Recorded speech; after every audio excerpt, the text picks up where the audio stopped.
This is Ian Ashpole. He works at the Radcliffe Meteorological Station in Oxford, the oldest weather station in the UK. He monitors the weather. This morning, he's measuring the temperature, the wind, and the rain. Ian takes these measurements every day. First, he checks the thermometers in this white box. They measure the maximum and minimum temperature of the day. There's usually a barometer too. This measures the atmospheric pressure. Ian always writes these measurements in his notebook. Ian also checks the rainwater levels. It isn't raining today, so there isn't any water. This large machine is for measuring wind. The device on the left is called an anemometer. It measures the wind speed. It isn't very windy today.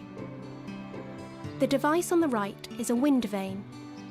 It shows the direction the wind is blowing in.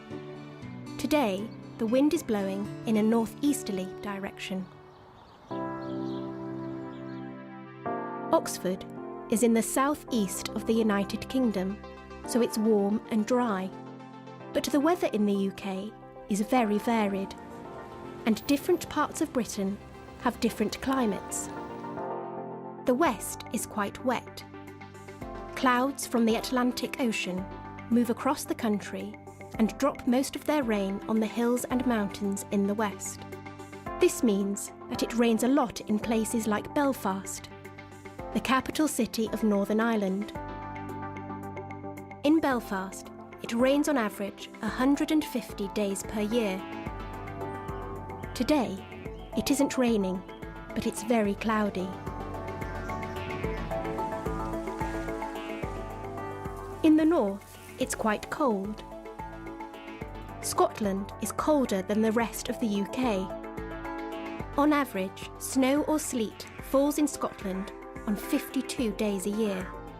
Today, it's snowing quite heavily here. In the south, the climate is quite warm and sunny. It's a great place to grow crops and fruit. The UK has a moderate climate, but the weather is always changing. So Ian's job never gets boring.